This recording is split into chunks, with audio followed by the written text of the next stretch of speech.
Good evening. I'm Senator Tim Scott from the great state of South Carolina.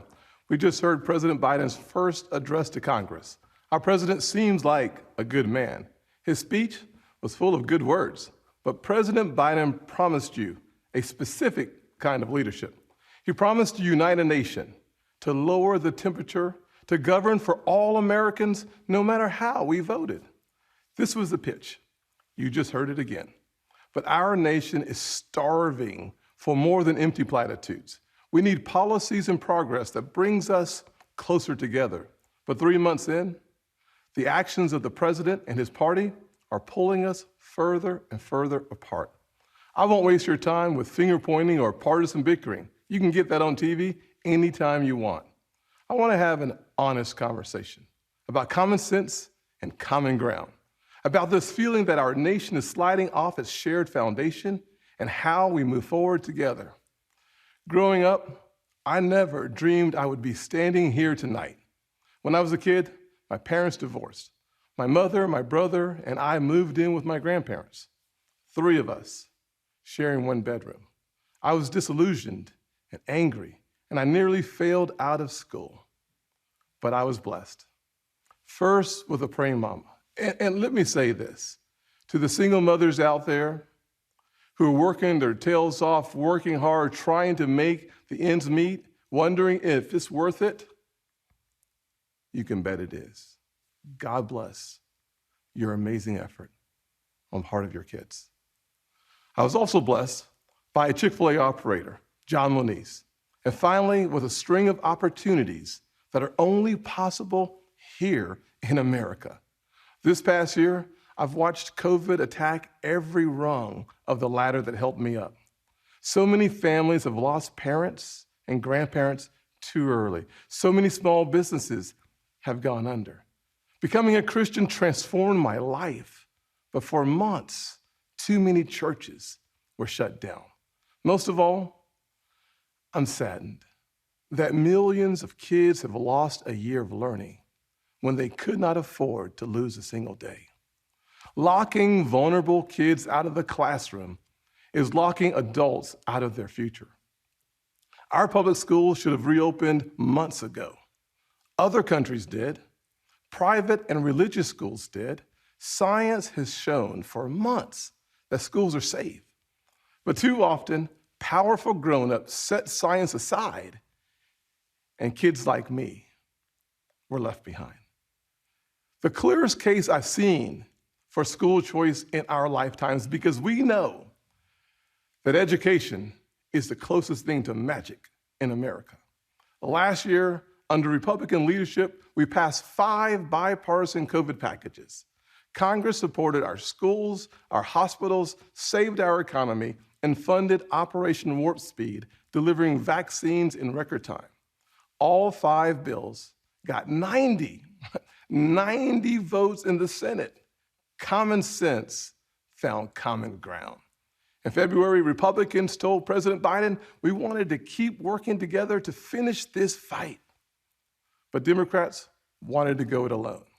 They spent almost $2 trillion on a partisan bill that the White House bragged was the most liberal bill in American history. Only 1% went to vaccinations, no requirement to reopen schools promptly. COVID brought Congress together 5 times. This administration pushed us apart. Another issue that should unite us is infrastructure. Republicans support everything you think of when you think of infrastructure. Roads, bridges, ports, airports, waterways, high-speed broadband. We're in for all of that. But again, Democrats want a partisan wish list. They won't even build bridges to build bridges. Less than 6% of the president's plan goes to roads and bridges. It's a liberal wish list of big government waste, plus the biggest job-killing tax hikes in a generation. Experts say when all is said and done, it would lower wages of the average American worker and shrink our economy. Tonight, we also heard about a so-called family plan, even more taxing, even more spending to put Washington even more in the middle of your life from the cradle to college. The beauty of the American dream is that families get to define it for themselves. We should be expanding opportunities and options for all families, not throwing money at certain issues because Democrats think they know best. Infrastructure spending that shrinks our economy is not common sense. Weakening our southern borders and creating a crisis is not compassionate. The president is also abandoning principles he's held for decades. Now he says your tax dollars should fund abortions. He's laying groundwork to pack the Supreme Court. This is not common ground. Nowhere do we need common ground more desperately than in our discussions of race. I have experienced the pain of discrimination. I know what it feels like to be pulled over for no reason, to be followed around the store while I'm shopping. I remember every morning at the kitchen table, my grandfather would open the newspaper and read it, I thought. But later I realized he had never learned to read it. He just wanted to set the right example. I've also experienced a different kind of intolerance. I get called Uncle Tom and the N-word by progressives, by liberals. Just last week, a national newspaper suggested my family's poverty was actually privilege because a relative owned land generations before my time. Believe me, I know firsthand, our healing is not finished.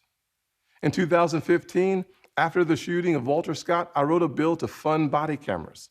Last year, after the deaths of Breonna Taylor and George Floyd, I built an even bigger police reform proposal.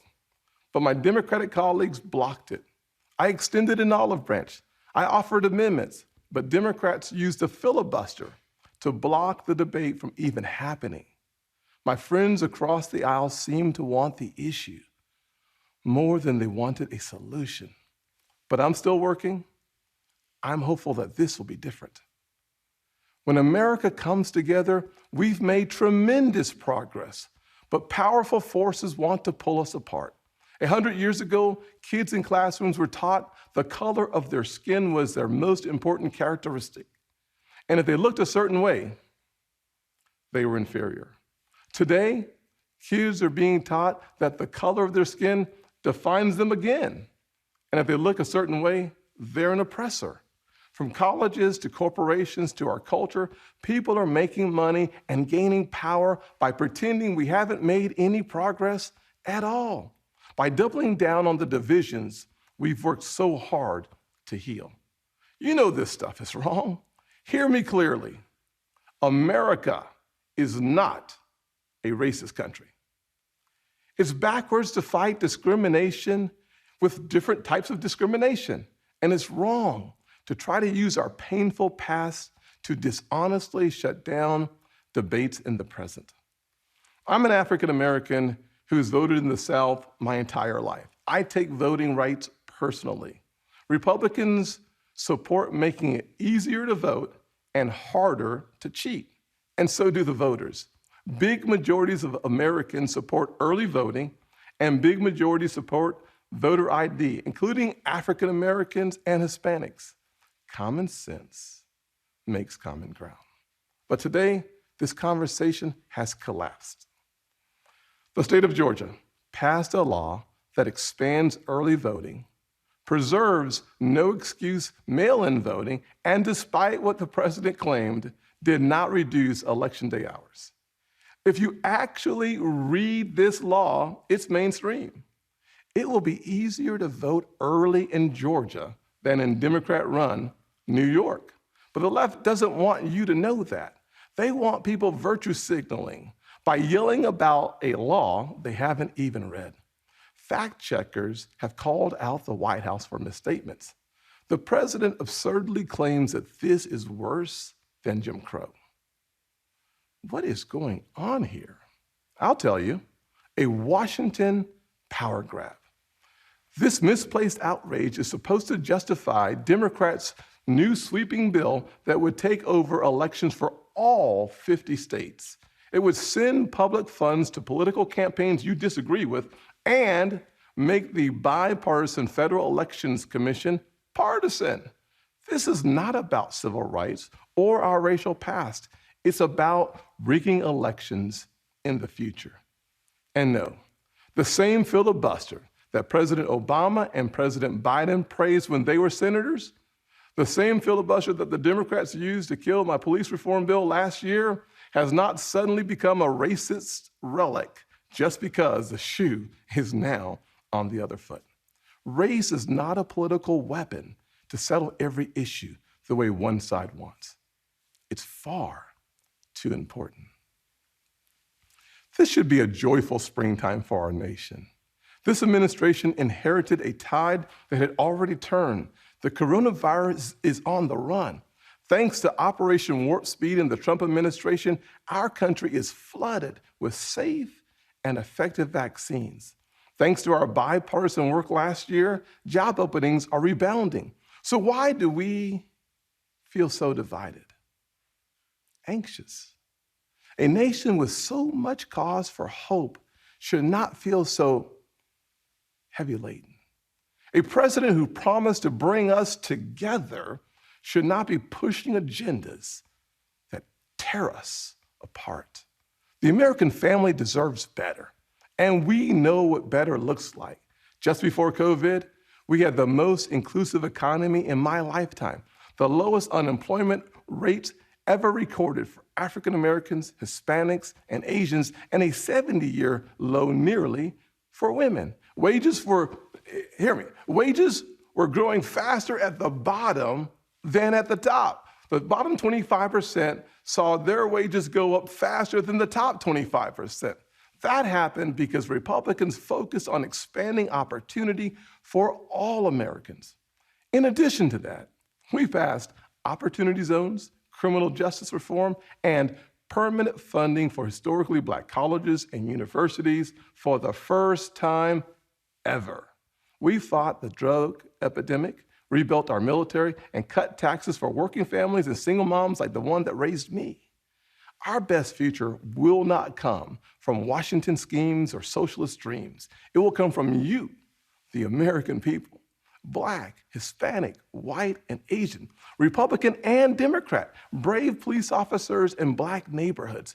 We are not adversaries. We are family.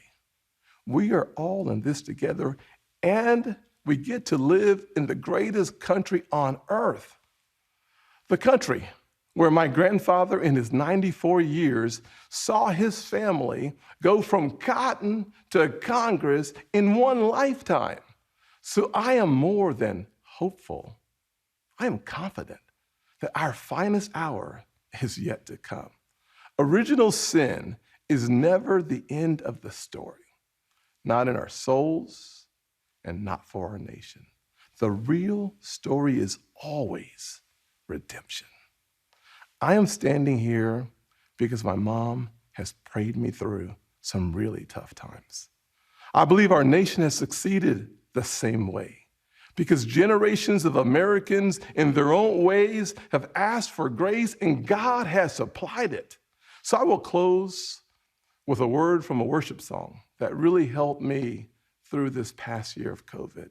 The music is new, but the words draw from Scripture. May the Lord bless you and keep you, make his face shine upon you and be gracious to you. May his presence go before you and behind you and beside you. In your weeping and your rejoicing, he is for you. May his favor be upon our nation for 1,000 generations, and your family and your children and their children. Good night.